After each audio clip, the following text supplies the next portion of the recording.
pasiteri w'umushingiro w'Umubigi ku batazi. Hanyuma rero turashimira Imana cyane ko nabivuze ku munsi w'ejo kubwa zino nyigisho turimo cyane cyane zerekeye ibihe by'iherezo. Rero nk'uko twabyumvise ejo twarose umwanya wo kwerekwa ibitandukanye byerekana ko Yesu agiye kugaruka. Nibaza ko kabaye akaryo ku muntu wese yumvira akibaza ingene yitegurira ukugaruka kwa Yesu. Rero uyu mwanya tugiye kumarana mfise ivyigwa bibiri ndavyegeranya ndabishire mu mwanya muto, kuko inyuma ya vyose haraja kubaho ico twise application. Wa mushitsi wacu aza gufata umwanya naho bamwe abayigisha. Nibaza ko nza kugerageza kuvuga bikuru ariko uzogomba krediki y'ibi vyigwa irahari umuntu ashaka kuyimuha. Yesu abahezagire. Ikigo kigira kabiri uyu munsi twagomba turabire hamwe uko mwamaze kubibona harya Israel comme signe eschatologique. By'ukuri ejo umwanya twamaze hano mwigisha yarabikoze ko ico gituma nibaza yuko bitaja kugorana cyane. Israel ni ikintu nibaza ko abantu bose bahanze amaso. Aha rero tugomba tuje kurabira hamwe mbega Israel ku bijanye no kugaruka kwa Yesu turirabira ko gute, none bitwigisha iki natwe abari mu minsi ya nyuma. Ahubwo nakoreye ko muri uyu mwanya twatumane muri kino cigwa nk'uko mubibona harya. Bwa mbere turaraba intango y'ubwo bwoko bwa Isirayeli mu mwanya muto, hanyuma duce turaba la destruction de Jérusalem et la dispersion totale des Juifs. Ejo barakivuze ihona Yerusalemu ingene Abisirayeli bashiye basabagira mu mahanga yose. Ubwa gatatu turaja kuraba kimwe bababwira bise le mouvement sioniste. Ni ya mouvement bababwira ko yavuye ishika ku gutahuka iwabo maze igihe kirekire. Ubwa kane turaja kuraba ingene Isirayeli cyangwa Palestine bavuye oni yavuye yigamwe n'Abisirayeli n'amahanga yari asanzwe ahari y'Abapalestiniens. Hanyuma n'ibintu bitatu ejo babivuze ko mwene gihugu w'Umwisirayeli ari inkoramutima kuri we. Hanyuma turabira hamwe baja mu Makenya intambara zitandukanye zagiye kiziba muri Isirayeli uhereye kuva bashitseho 18 ko tugiye gushika mu ntambara ikiraba uyu munsi. Duce turabira hamwe n'ingene biteguriye gusubira kubaka urusengero kugira ngo basubize ivyo gusenga nuko vyahoze. Hanyuma kandi turaba amasezerano hagati ya Isirayeli n'Abarabu n'ico twigisha duce turangiza. Nagomba rero tumirire kudukurikirana muri iki cigwa. Uza kuba afise ikibazo aracandika muri application mu bibazo tuja ku mwanya wo kubivuga nako. Sindi umuhinga cyane, abahinga barahari tuja gufashanya. Yesu abahezagire. Rero nagomba twandisoma ijambo ry'Imana mu nkundire tugire mu rufatiro amajambo menshi tutaja gusoma ariko ibyo twosoma Luka 21 wahabonye cyasomera murongo wa 24.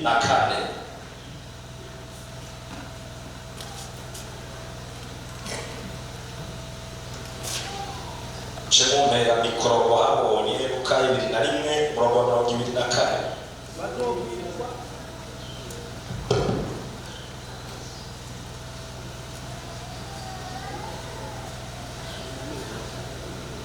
Soma 24. Dusome mu izina rya Yesu. Bazokwicwa n'ubugi bw'inkota, bazojanwa mu mahanga yose ari nyagano, kandi Yerusalemu hazosiribangwa n'abanyamahanga kugeza aho ibihe by'abanyamahanga bizoshirira. Yesu aguhezagire. Niyo murongo twagomba kugira urufatiro muri kino cigwa tugiye kumara ku mwanya. Ejo baratubwiye uyu yari Yesu ariko aravugana n'abigishwa biwe ababwira ibijanye no kubona kuri Yerusalemu n'ingene Abisirayeli bazoshwiragira mu mahanga yose. hanyuma Yesu agiye kugaruka bakabona gusubira iwabo. Nuko twabivuze Isirayeli dukeneye kubanza kuyimenya. Isirayeli dukeneye kubanza kuyimenya, tuyibonera mu itanguriro. Ni ubwoko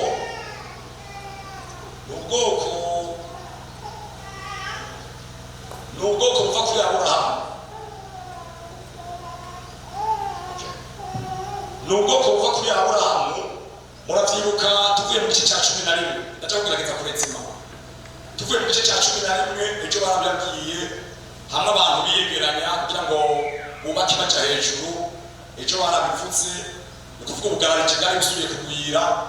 Muvyibuka ubugararije bwarabaye mu gice cya 6 itanguriro, aho Imana yakibarambutsa irambutsa isi umwuzure. Mu gice cya 11 abantu basubiye kugwira, baca bafata umugambi wo kurwanya Imana. Uko abantu bagwira, uko ubuhinga bwiyongera, niko abantu bagomba kwishira hejuru y'Imana. Rero muri ico gihe Imana yaciyumvira, uretse ko yari yararahiye kutazosubira guhonesha abantu amazi, icayumvira ingene yo kwimenyekanisha biciye muri kurondera ubwoko buyitirirwa. Niho rero yaciye amagara Aburahamu, tubona mu gice cya 12, imugirira amasezerano, iramubwira ko muri Aburahamu agiye kuva ubwoko. Ubwo bwoko rero bukazoba ubwoko abantu bose bazokwirabirako mbere bwitirirwa Imana. Turabona ko Aburahamu yaciye avyara Isaka, Isaka avyara Yakobo. Yakobo muramwibuka agarutse yavuye yari yahungiye kwa Inarume, ingene yamikaye n'umumarayika, hanyuma izina ryiwe rigaca rihinduka agaca yitwa Isirayeli. Mu majambo make rero ni ubwo bwoko bwari bubonetse. Sinza kubandanya kuvuga ingene vyagiye bigenda, kuko muravyibuka yuko havuye haba kubandanya bakaja muri Egiputa, bakavayo mu bugaragwa. Murabibuka bagenda bashitse mu gihugu c'isezerano, muravyibuka bakibayemwo barongowe na Yosuwa apfuye mu gihe c'abacamanza kitaboroheye.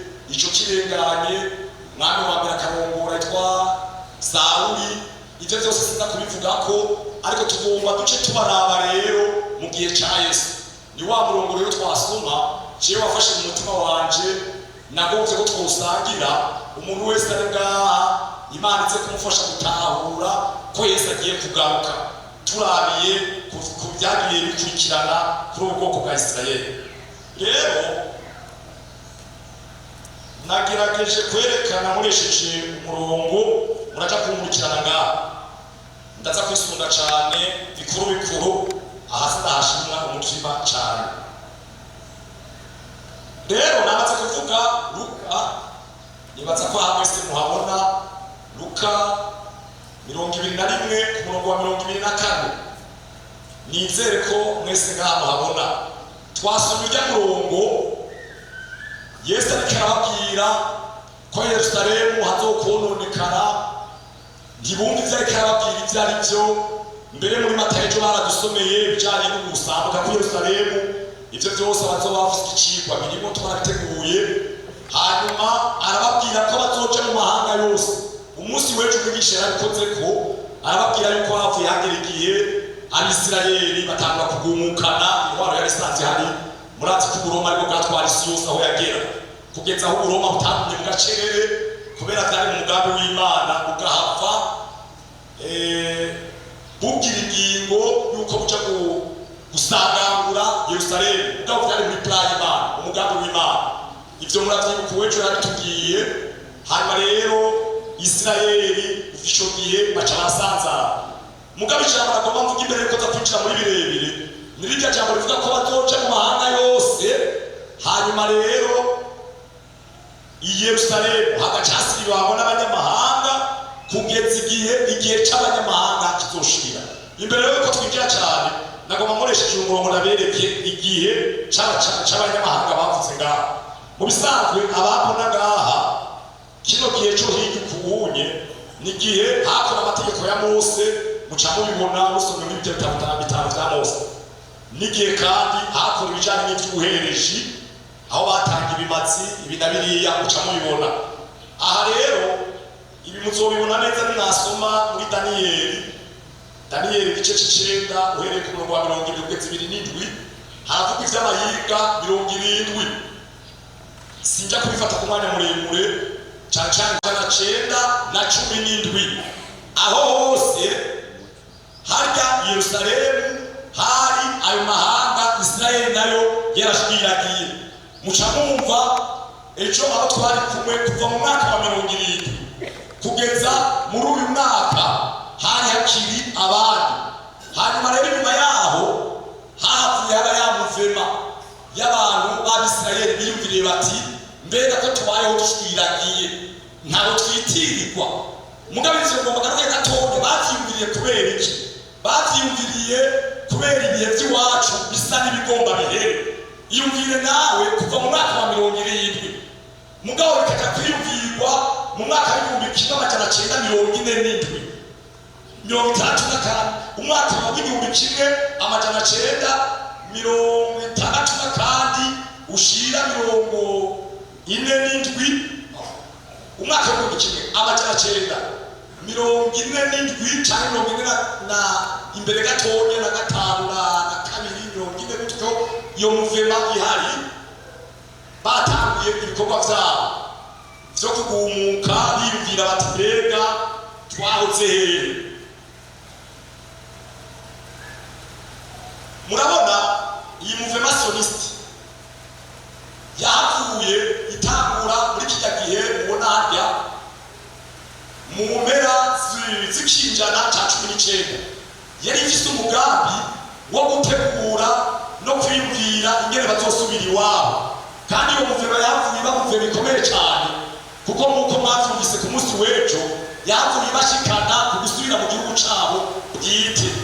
Umugabo umwe yitwa Theodore ari mu bantu badasanzwe batumye irya muvema ihaba mu gihumbi kimwe amajana 896.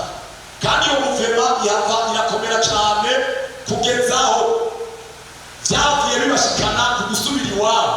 Ikintu gusa ngo bakamushaka akarongo munsi kuva mu mwaka wa 70 bakaja kwiyumvira iwabo mu buryo budasanzwe muri uyu mwaka w'igihumbi kimwe amajana 896.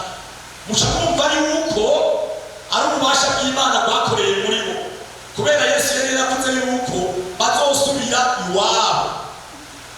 Kandi kikaba ikimenyetso c'uko Yesu agomba garuke. Iyo muvema rero yavuye ikomera, imaze gukomera bibashikana koni yavuye ivyinjiramo. Oni yavuye ivyinjiramo mu mwaka w'igihumbi kimwe amajana cenda 47 mu kwezi k'11 niho havuye haba ingingo ya ONU yo kubagaburira Abisirayeli bakabaha ahabo, hanyuma ayo mahanga yarasanzwe hari nayo nyene bakayaha ahacaba. Meze mubivuga atacha kubara y'ahorane meze mubivuga mu majambo make bamaze kugira partage byaragaragaye yuko Abisirayeli aribo bahawe ahantu hanini n'aharibo bari bake kandi bariko bari baciza. Ukuri kuraraba vyimviriye biraboneka ko ONU yoba yatahuye cane ko ari ahantu hari Abisirayeli kuko usomye hariya mu Itanguriro harerekana neza yuko hariya muri Palestine hada Israeli y'uyu munsi ariho Aburahamu yari yaraguze itongo ryo guhambamwo umugore wiwe Sara. Ndabibukije ku Isirayeli naho ntagiye cane mwibuke yuko bavuka kuri Sara nayo yari mahanga yari asanzwe ahari nayo nyene mwibuke yuko bwari ubwoko bwa Aburahamu bavuka kuri Ishimayeli.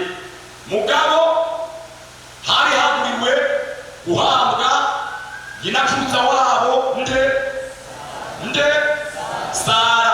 Rero ate muri Bibiliya vyaragaragaye ko ari ahantu ari Abisirayeli.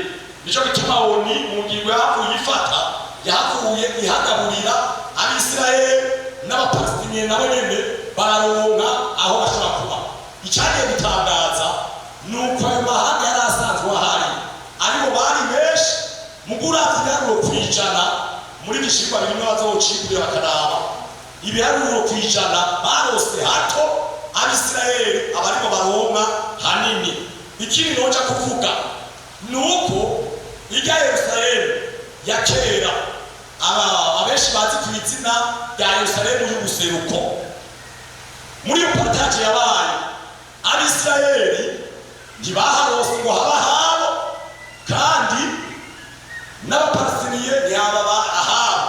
Gaca kaba kabanza kari hagati na hagati. Kamaze kuba kabanza kari hagati na hagati, musha muvyumva ku bijanye n'ukugaruka kwa Yesu ko kahara. Mugatoka kubiraba dufatiye ku ntambara zabaye ingene havuye hagaruka hakaba Abisirayeli na bugingo n'uyu munsi. Sinzi ko mukunze gukurikirana umwigisha umwe ariko arabivuga cyane mu Isirayeli yitwa Aline no mu Isirayeli Imana yahagurukije. Umwara kuri YouTube muzokumva ko muri iyi minsi yahagurutse cyane, ariko aravuga kuri Isirayeli na cyane yerekana Yerusalemu yahariya ubuseruko. Abisirayeli ukuntu iyo Yerusalemu yagumye yubatswe na kera, batashimye kuhagira gisagara gisa n'ibisagara by'uyu munsi.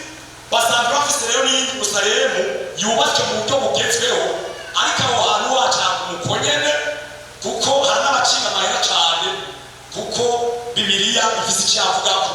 Ivyo vyiyumviro vyonyene vyo kwagumiza uko nibaza ku muntu yubaha Imana ko nawe nyene afise iciyumviro coguha, kuko ni ikibanza Bibiliya ivuga kandi gifise ico kivugwako muri kazoza.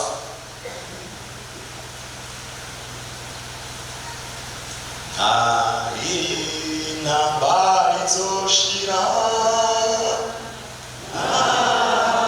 amahoro azora, kugeza itanuvu nitsinze naye twirembo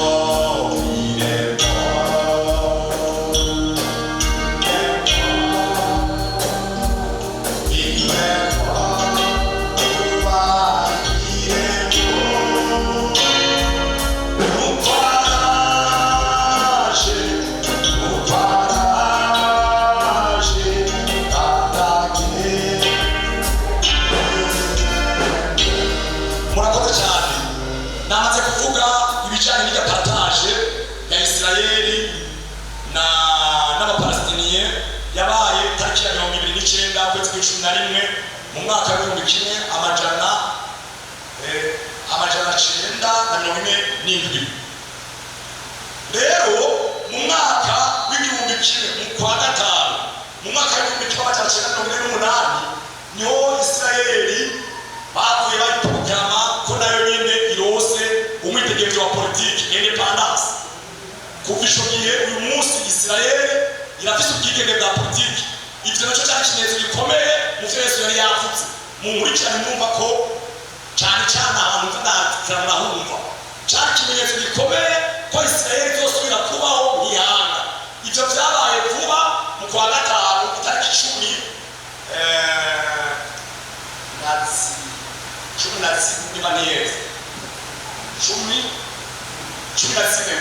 ukwezi kwa gatanu umwaka w'igihumbi kimwe amajana cenda mirongo ine n'umunani niho habaye proclamation ya independence ya Isirayeli. Uyu munsi nico cyo umuntu bavuga ngo umushikiranganji wa mbere wa Isirayeli ubu afite ubwigenge bwa politike. Namaze kuvuga ibintu bitatu ku Isirayeli bikomeye ejo baratubwiye.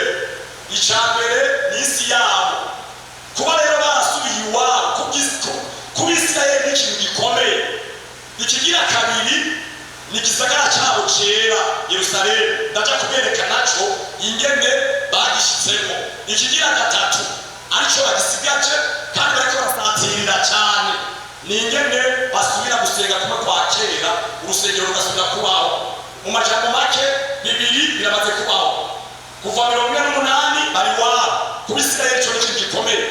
Hanyuma kubw'intambara zaciye uyu munsi Yerusalemu hari mu kibanza cy'iwabo, naho ujya musozi wubatsweko imisigiti usanzwe uyu munsi ukontororwa n'Abayisilamu, ariko harya habo muri Yerusalemu muri rusangi naho iwabo harabaye amasezerano hagati yabo n'abasasanzwe bafite imisigiti.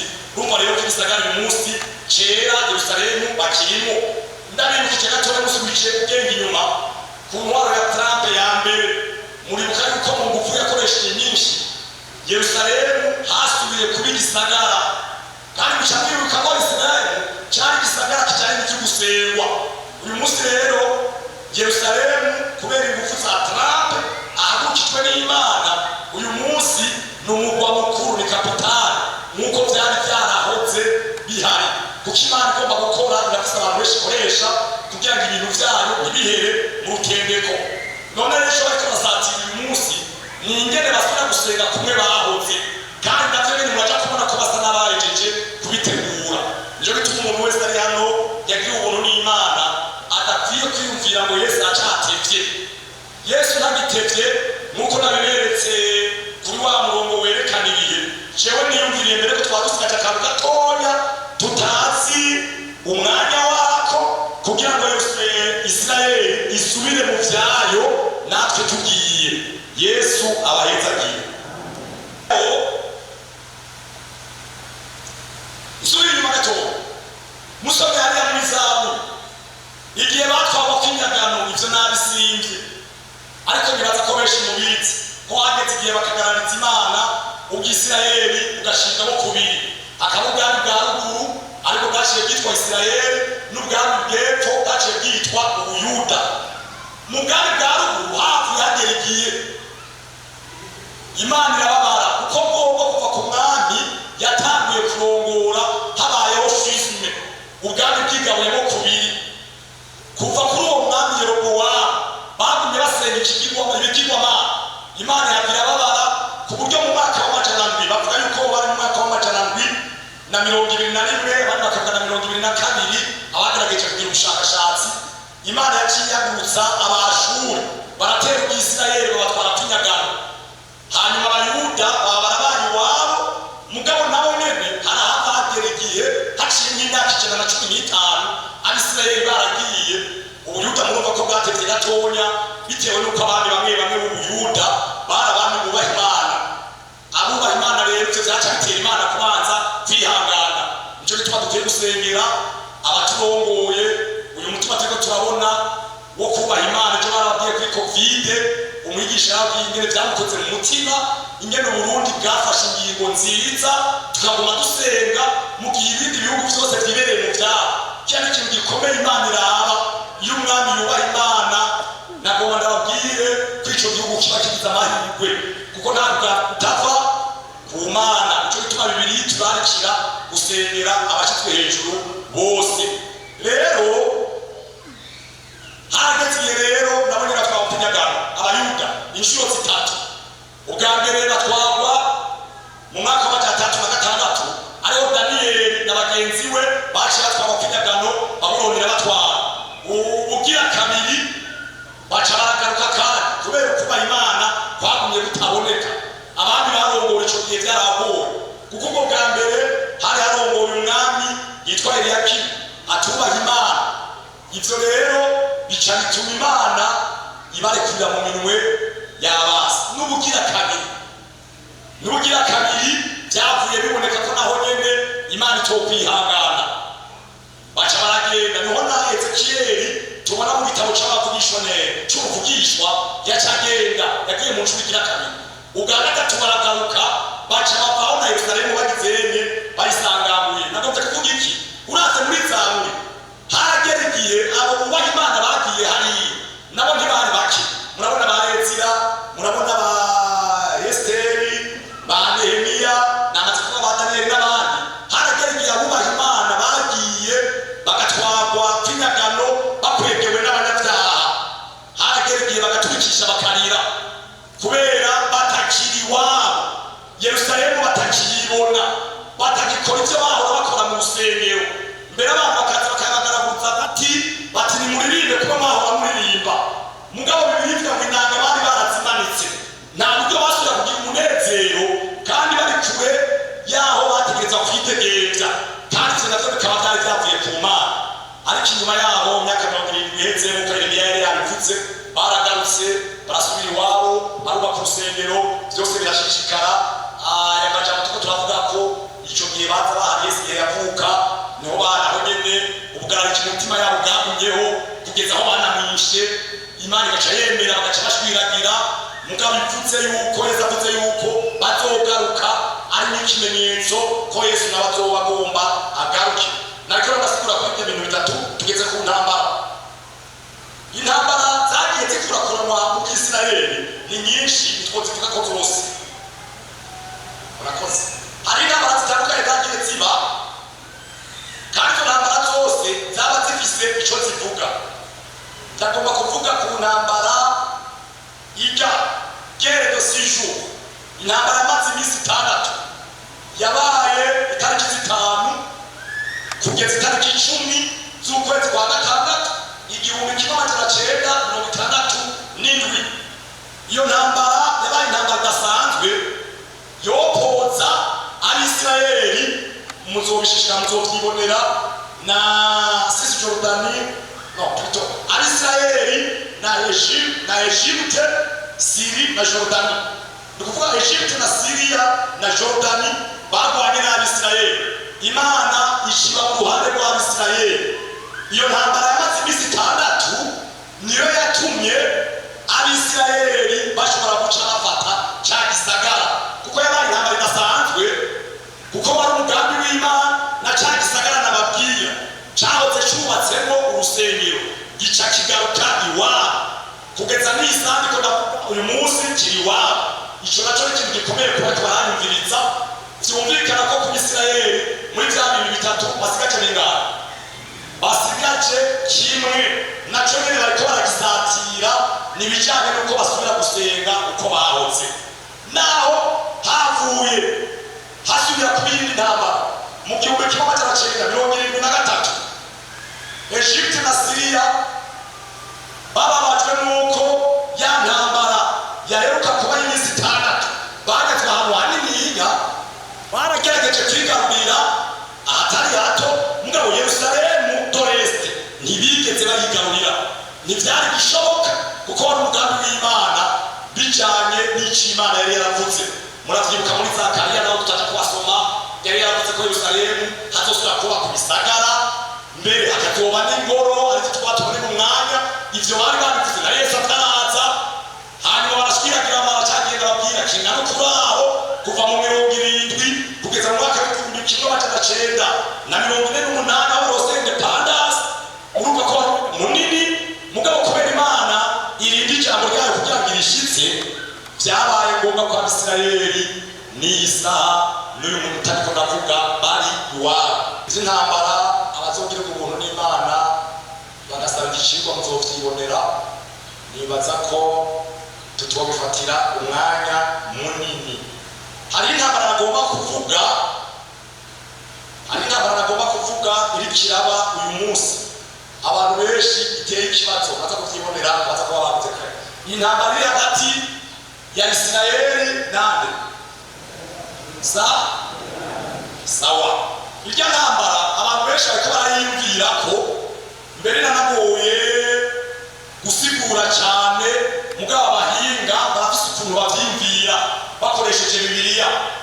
Murabona yuko imbere y'uko irya ntambara yerura hatanguye imihari imwe muri kya cigwa, muzobibona nagombye gufata bikuru.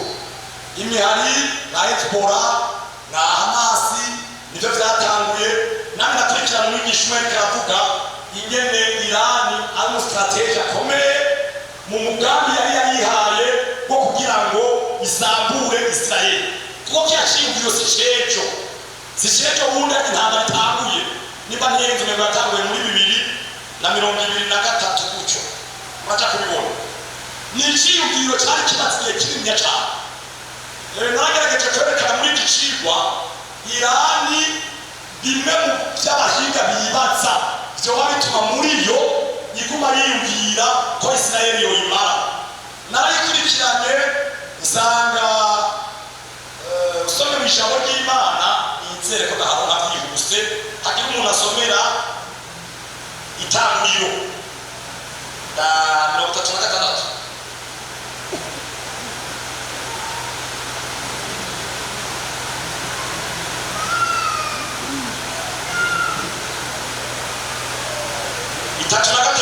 Umurongo wa 12 ndayishimikize mu gusigura intambara, barivuga ko byinshi mu mvuge mu ruhande rumwe, ariko hariho n'abandi babivuga ko nishimishije Bibiliya 3:12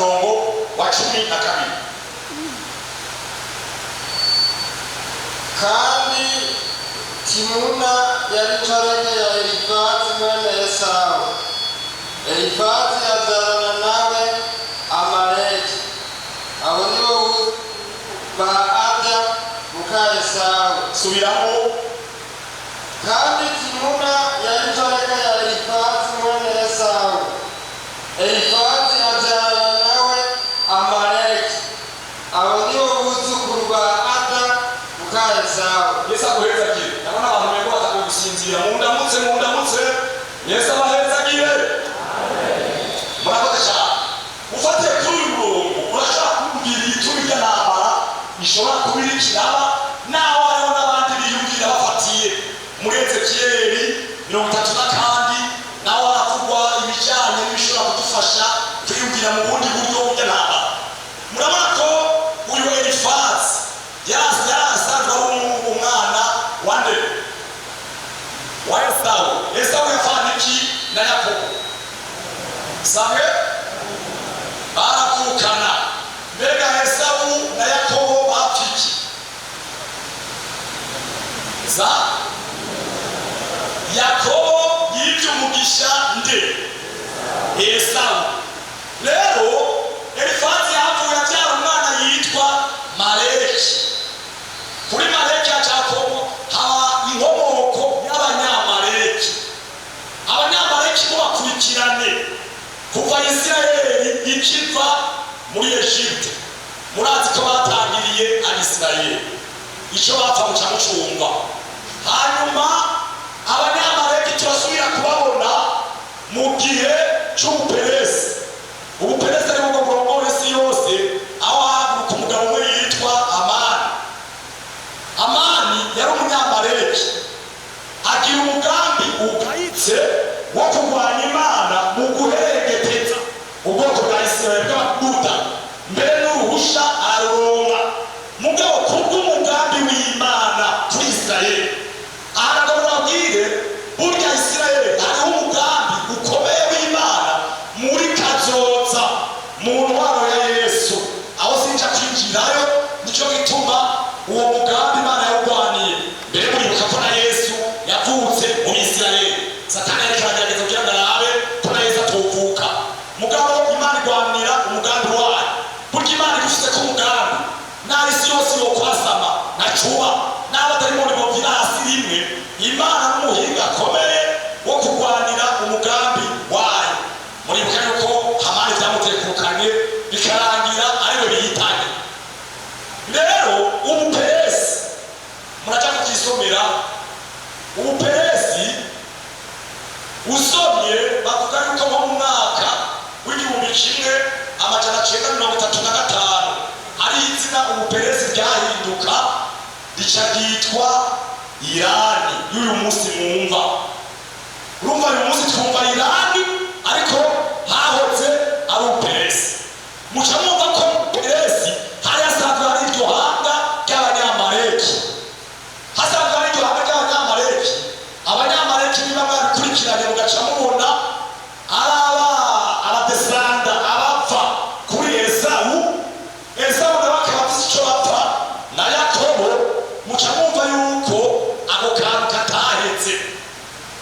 Nko mu mwaka wa 2005 umuperezida yarongoye Irani niho yavuga ijambo rikomeye, aravuga ngo Isirayeli izofutwa kw'ikarata. Ivyo bari babipfutse mu majambo gusa, bagerageje guma bategura ingene hazogera igihe Isirayeli igafutwa. Mbere abahinga bamwe bagira ubushakashatsi bavuga yuko Irani yoba yari imaze igihe iriko irategura ibigwanishwa vya ruhonyanganda mu mugambi ugayitse wo kumara Abisirayeli. Bishoboka ko Isirayeli yoba yaciye ibimenya kare. Urabona ko Isirayeli na Amerika baguma bafitaniye ubucuti bwimbitse, nta mwanya muremure wo kuvyerekana. Ngira muri twatibuka muri application turashaka kugira ico tubivuze ko igituma Isirayeli uyikoze ko Amerika uyikoze ko defwa na Europe harafise ico bihurirako. rero uyo mugambi bavuga yuko Irani yoba yaciye igerageza kubikora mu ibanga rikomeye, irya mihari igwanya Isirayeli iciroswe ingufu na Hadrema n'abo muri Irani. Kandi muravye hafi impande zose zigize Isirayeli hari umuhari Irani yaciyeko mu ntumbero yuko yokuraho Isirayeli. Uretse muri iyi minsi ko havuye haba intambara yeruye hagati ya Irani na Isirayeli, naho rero murabona ku buhinga bw'Imana ko Isirayeli Imana yayihaye ubuhinga. Ejo muri none nasomye muri Yesaya ijambo ry'Imana rivuga ngo nk'uko inyoni zizengera hejuru y'ivyari vyazo, Uhoraho azoca hejuru y'Abisirayeli tongo ya Isirayeli ya Yerusalemu, Imana iharokore. Ariko ndakurikirana uwo mwigisha yitwa Aline ariko aravuga ingene uyu munsi muri Isirayeli bafite ubuhinga bukomeye cyane. Iyo abasi babo babarashe bijya bipombe binini biva kure, kuko babarasa bari ku birometero byinshi, ibirometero ibihumbi, bacigitse uwo mugambi bakubarashe umwisirayeli wese muri izi telefone zigezweho hariho agakengeri gaca kavuga kugira ngo kamenyeshe kati muragaba hariho ibombe biyungitswe. Gisirikare rero ca Isirayeli kirafise ingene catunganijwe, ababijejwe bajejwe gukingira igihugu cabo nabo baba bamaze kwitegura ayo mamisire barungika menshi cyane bamubikurikirana, babirungika nabo bamaze kwitegura kubisaba.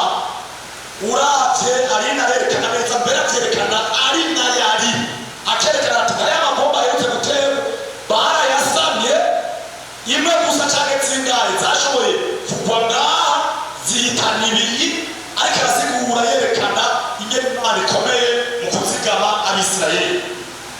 Musubiye inyuma gatoya intambara igitangura, muribuka yuko Nzeda wa Irani yahavuye apfa yuriye indege vyahora kubera yishize mu mugambi ugayitse wo kurwanya ubwoko bw'Imana. Musomye hariya muri Itanguriro 12:3 Bibiliya ivuga ngo uzo kuvuma nzogira nzomuvuma. Nico gituma abantu bagiye mu mugambi wo kurwanya Isirayeli, Imana ari gihiva mu gacerere igaciza kubagwanya. Uwo perezida natwe ko yaciye apfa, mbere n'ubundi muntu akomeye arongoye igisirikare hariya muri Irani nawe nyene vyarangiye agiye baramaze kubahombera. Yego n'Abisirayeli bafise ivyo mugabo bifise ukuntu biharuwe kuko amabombe barayasama. Niho rero nibwira soma muri Yesaya ingene Imana ari umuhinga akomeye, ikintu kivuga kera mugabo hageze igihe ikagishitsa. Igihe Yesaya abivuga na Yesu yari bwavuke, murazi ko yarisigaye nk'imyaka 100 mugabo na ko Isirayeli izorindwa n'Imana. Yesu aravuka uyu munsi aciye imyaka irenga 2000. Ubu buhinga Imana ikirabubaha bw'ingene igihugu cyawo cokindikwa. Ahanyiri ngo nababwire Isirayeli nishobora gutatuka imbere yuko irya ntwaro y'isi yose iba, ntishobora gutatuka yose guhere kuko iri mu mugambi w'Imana. Si ukuvuga ngo barakijijwe, oya, igihe cyabo naberetse ko gisa n'igitari bariko baritegura gusubira mu gihe cyabo. Abisirayeli kigiye baratugendeye ncika ku ishuri ya Bibiliya baratubwira yuko Abisirayeli batihana, Yesu nawe bemera. Mbere bavuga yuko ku mwaka hihana Isirayeli umwe mu gihugu cyose ariwe babatazi. Urumva rero urugi kuri bo urugawe. Muravyibuka na Pawulo avuga ngo ko mu bwase duhindukiriye abanyamahanga, arico kirya gihe cacu turimo. Bobo bararindiriye igihe cabo, igihe kizoshikira kandi baragisatiriye cyane kuko barazi bati turafise igihe Mesiya azoza hanyuma tuganze ibintu nyinshi. Rero Abisirayeli reko ndavuga yuko ari ubwoko bw'Imana kandi ari ikimenyetso gikomeye budashobora guhera bwose, kuko imbere ari amasezerano, arico gituma n'abiyumvira kugitera cyane n'abakigitera bibaza ngo bazokirandura cyose bidakunda, ntibishoboka. Hariho umugambi w'Imana, Imana ikingira. Rero ngomba mvuge na Isirayeli itegura kigira gatatu igishikeko. Ikinambara namaze kubereka ubu rero iritegura bikwiye bihagije kugira ngo bubake urusengero. Umuntu yize gato ya Bibiliya tubanze dusome muri Zekariya igice cya mbere ku murongo wa 16 niho havuga ibijanye n'ingene Yerusalemu urusengero ruzohasubira.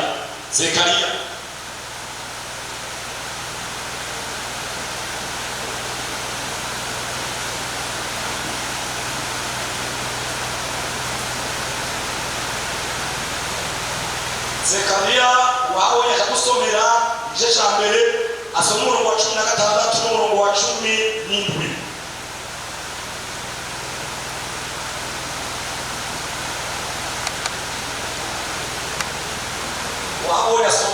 Nico gituma Uhoraho avuga ati ngarukiye Yerusalemu nzanye imbabazi, ingoro yanjye izohubakwa niko Uhoraho nyene ngabagize.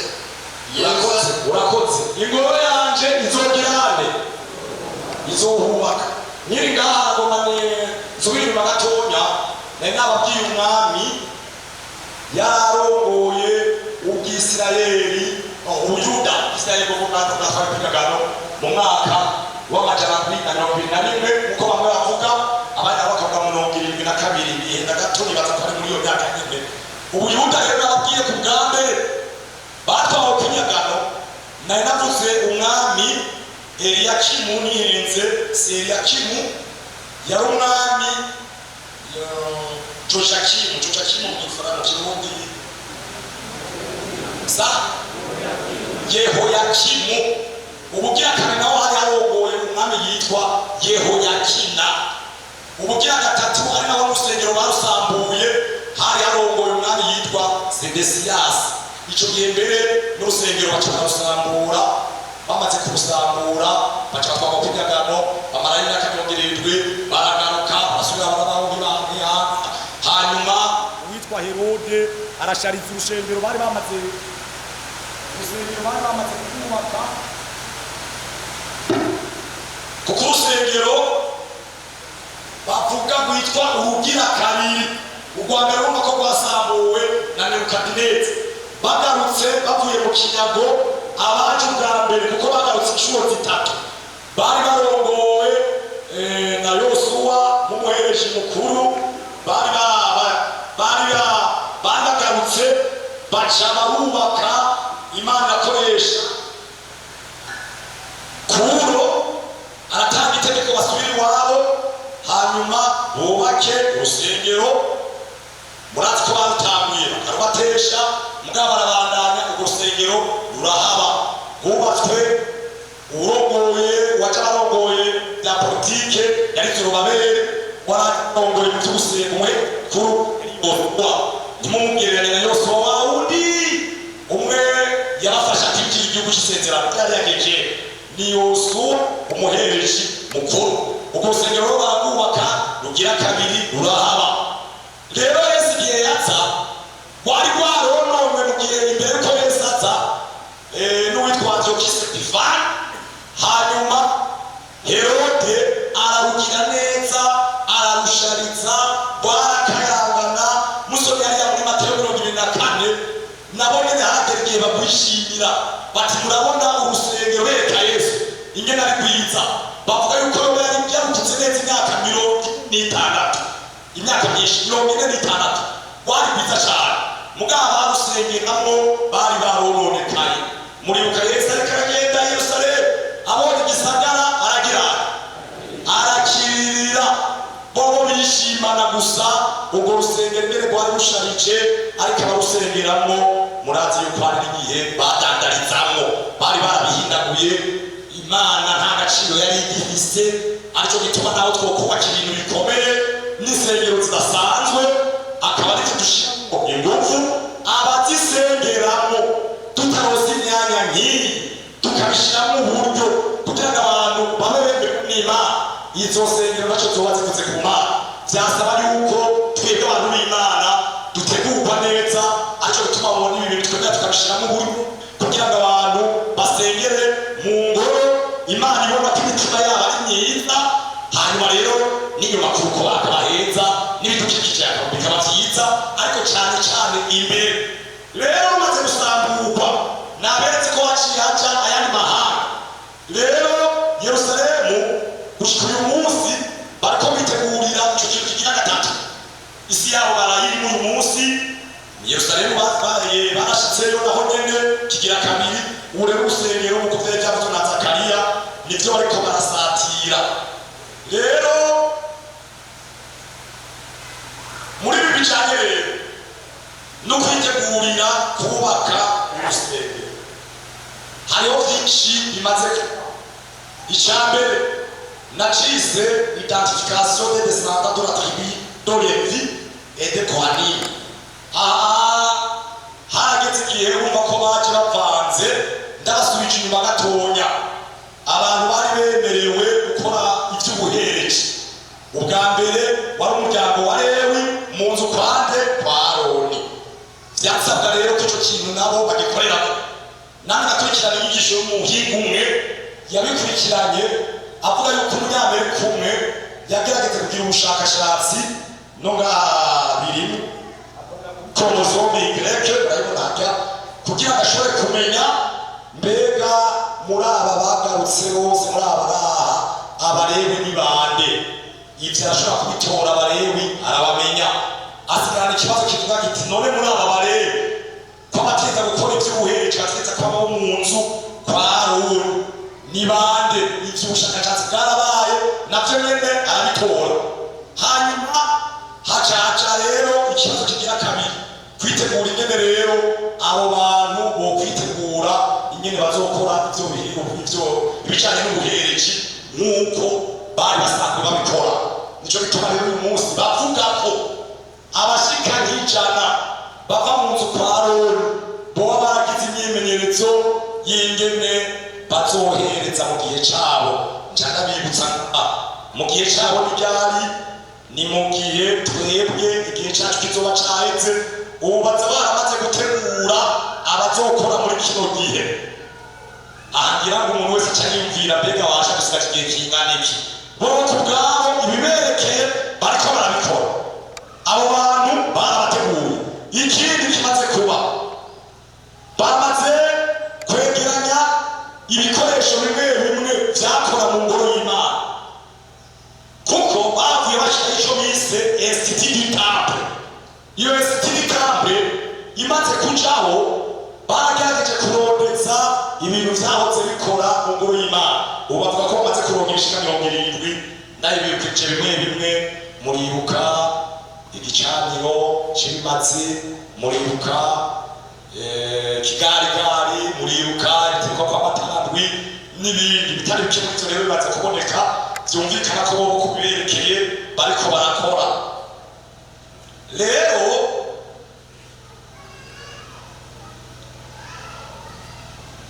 impuzu zijanye n'ivy'ubuhereje naho nyene habibutse ntibapfa guhereza bambaye nk'uko twambaye hariho imyambaro y'abahereji bagiye muri ico gikorwa mbere nk'umuhereji mukuru bavuga yuko yambara imyambaro munani ushizemo sentire nayo muri gogo zari ushizemo sentire izo rero vyasabwa yuko imbere yuko batangura nazo nyene baba bazifise ivyo baritunganije niko nabereka igihe ciwazo kugomba gihere mfatire kuri Luka 21 ku murongo wa 24 nk'uko vyavuzwe ikindi kintu gikomeye bamaze gushikako nimwasoma guharura igice ca 19 baravuga mw'inka y'akagajo mu gifaransa bita la vache rousse iyo rero cari ikintu cabatwaye umwanya munini bati naho twiteguye none turafise inka nk'uko vyahoze izohumanura urusengero izohumanura ubwoko cawe abahereje iki gice muzofata umwanya wo kugisoma iki kimazi batanga kiratandukanye cyane n'ibindi bimazi byatangwa ubwa mbere mwihema ry'ibonaniro cyane mu rusengero murazi ko bari ibibanza bitatu aho mu gifaransa bita parvis no kuva mu rugo abantu bose bafite uburenganzira bwo gushika hakabaho ahera, hakabaho n'ahera cyane. Rero ibimazi bindi babitangira mu rugo aho bita muri parofi. Mugabo iki kimazi coco Bibiri ivuga ko cyateza gutangirwa hirya y'urusengero. Vyasigura ko Yesu bazomuwambira hirya y'urusengero Golgota. Rero iyi nka mu mateka ya Isirayeli yari bidasanzwe. Nciye ku mayange muzovyisomera, iyi barayibaga ababijejwe bayibatse ayo maraso yayo bagaca bayahumanuza imbere y'urusengero, bakayihanuza urusengero, bagaca bayicana yose, bakayicurira, bagaca begeranya umunyota wayo. Uwo munyota rero niwo bakoresha guhumanura baba bahereji, baba ubwoko bwa Isirayeli. Muzovyisomera muri kirya gice. Rero iyi nka bari bafise ikibazo bati nivyo ubu twiteguye, mbere mushinga n'abateguriye muzobiraba n'ingene urusengero ruzokubakwa n'ibiharuro birugize byose bariteguye, n'ibikoresho bavuga ko navyo nyene ubu biteguye, namaze kubereka ko n'impuzu biteguye, n'abazokora ivy'ubuhereje murumva ko baza nabo nyene baragize formation yavyo, n'ibikoresho bizokorayo biteguye. Ikintu kinini cyane gihanganye yari iyi nka. Iyi rero si kera cyane, muri 2022 niho bagiye kumenya umworozi umwe wo muri Texas, baca barumva yuko hoba hariho inka isa n'iyi canke zisa n'iyi. Baciye barungika abahereje, aba bavuka mu muryango w'abahereje, kuko baza baramaze kugutora, baraja kuraba, barabiye muri Bibiliya uko Abisirayeli bya bitamutanga bose babisuka cyane, basanga ko izo nka zisa n'iyo nka. Niho rero baciye bazigura, baca barazitwara, bazishikana Yerusalemu. Bavuga yuko ahantu ziri ni ahantu hacungerewe cyane. Ubu rero bariko barazorora, baza bararaba iyoja kandi karangi bavanamo, kugira ngo ejo cyangwa hirya y'ejo bahejeje kubaka ingoro bazoce iyo nka icitangwa ko ikimaze nk'uko byari bisanzwe bigenzwa. Ubu rero mu majambo make ku bijanye na Isirayeli nibaza yuko ata kintu kinini nyabo ku ruhande rwabo bagisigaje. Murabona ko transport y'izo nka yabaye mu kwezi kw'icenda 2022. Uyu munsi rero tuko turavuga ziza ziri iwabo. Mu majambo make nta kintu twovuga ngo kirasigaye kuri Isirayeli kugira ngo bashikire igihe cabo. Ndabibukije gushikira igihe cabo bingana ko natwe igihe cyacu kizoba cyahetse, kuko bacatangura kubaka urusengero. Mbere uravye neza, bamwe bavuga yuko urusengero ruzotangura kubakwa twebwe tuvuye ngaha, kuko muratwe twebwe turusengero Imana ibamo. Twebwe tumaze kuza urusengero rwarasambuwe, Yesu amaze kudutanguza rwarasambuwe. None rero ubwo rundi ruzosubiraho, natwe tugiye tuzonyuranwa, baca batangura ya systeme yabo.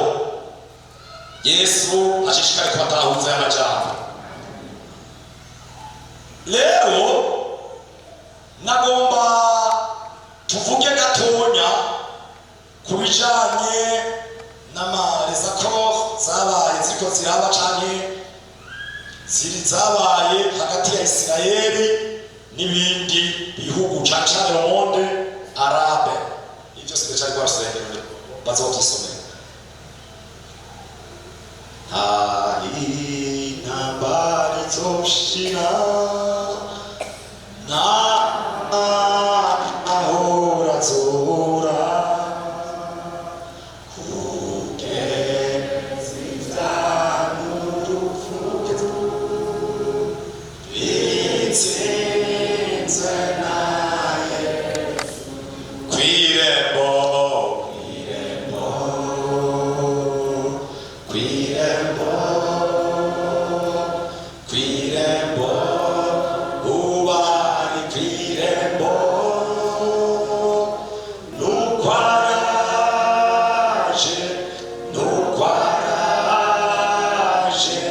Kandage se qui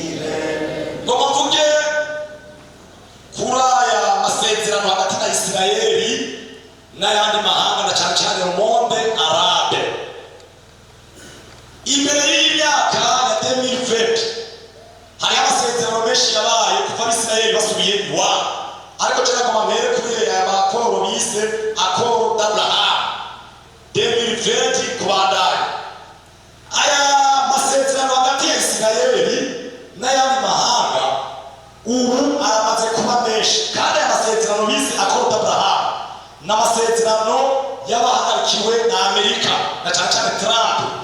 Ukurikiranye ibi bihugu byagiye bigiranira amasezerano na Isirayeli ni ibihugu birimo Abarabu cyane Abisirayeli Abarabu.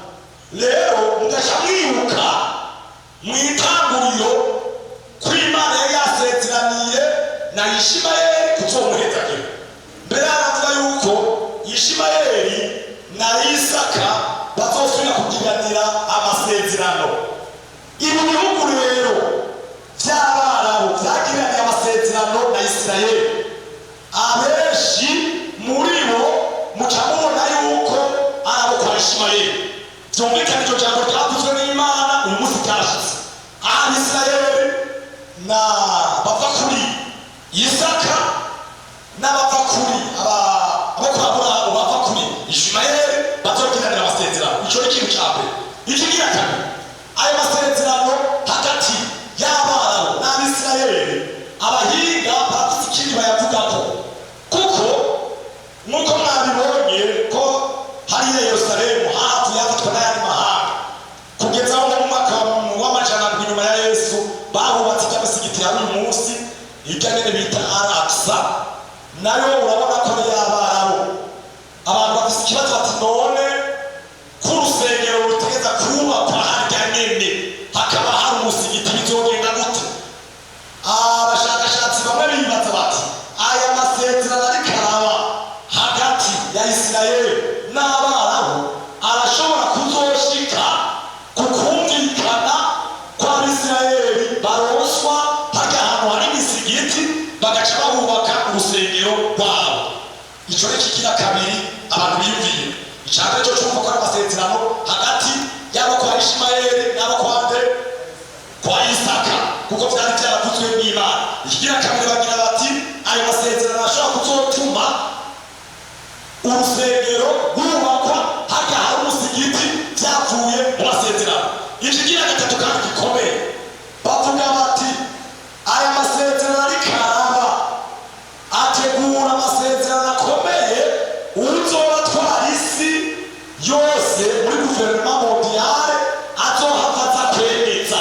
Ivyo navyo tukaba tubibona aho mu masomere muri Daniyeli igice ca 9 ku murongo wa 27 mu muhe mikoro asomere bamwe batanga mikoro bagiye igice c'indwi igice 9 ku murongo wa 27 uwo murongo umwe somera.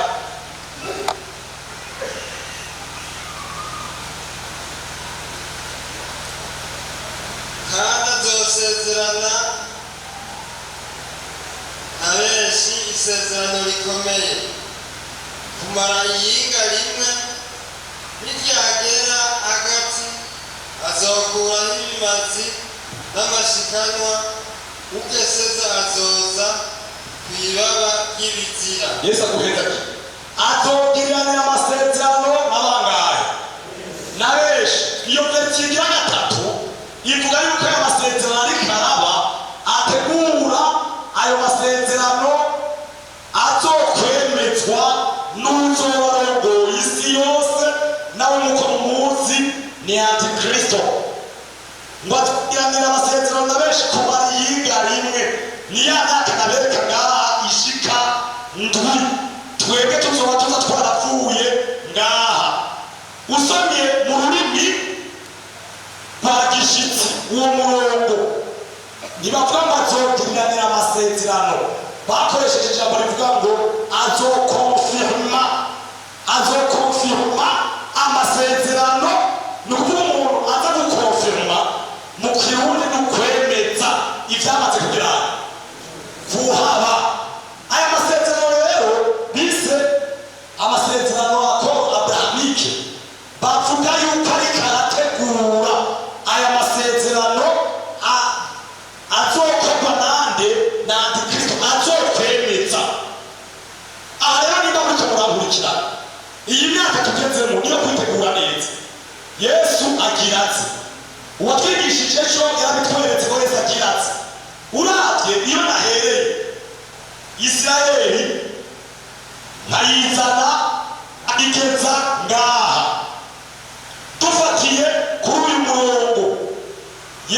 we yivugiye ko bazotwagwa kw'inyagano mugabe igihe c'umuntu kigomba gihere Yerusalemu hazoca hasubira ihanga ryahahotse nabo n'Abisirayeli. Ivyo naberetse byarabaye kugeza aho mu 48 habayeho independence. Uyu munsi bariko barasatira ko basubira gusenga nk'uko bahotse, kuko Zakariya yari yabivuze nk'uko nabiberetse mu ijambo ry'Imana. None aya masezerano ariko araba hagati y'Abisirayeli n'Abarabu bavuga yuko Antikristo azoba arongoye isi yose, azoza gukonfirima, kwemeza. Vyumvikana mu majambo make turi mu gihe gishira iherezo. Ibihe vy'iwacu bigomba bihere, inzamba ivuge, haca hatangura iki gihe kizoba gitwarwa n'umuntu witwa Antikristo. Navyo ngira ngo twaja kubibona imwe na karitegura akoresheje iki kintu bita modernisme na mondialisation kugira ngo bimuhe uburenganzira bimushobotse aza akore isi yose ayifise mu kiganza. Nico gituma mwebwe bagira ubuntu n'Imana kuba muri hano, naho vyoba vyabatwaye uburyo burebure. Jewe nibaza ko mutahombye, kuko turiko turahumurwa amaso, turiko turerekezwa kugira ngo umuntu wese amenye ibihe tugezemo ivyo ari vyo. Ntiwicacare, ntiwifate uko ugomvye, ariko umenye uti umwanya uwo ari wo wose Yesu aragaruka, igihe c'iwacu gihere, dutangure igihe c'abanyamahanga kw'icyo ca Isirayeli, kuko igihe c'abanyamahanga twebwe kizoba giheze. Nico gituma nagomba ndabasabe umuntu wese ari ngaha izi nyigisho aze kuzikorera igikorwa, azikorera igikorwa, kuko umuntu ashobora kuba yahora yiyumvira ngo turacafise ibihe vyo kubaho, mugabo ibihe vy'ukuri ntitubirangishije. Ni kugira ngo umuntu abeho agavye yiteguye, kuko umwanya uwo ari wo wose Yesu araza. Yesu abahezagire. Yesu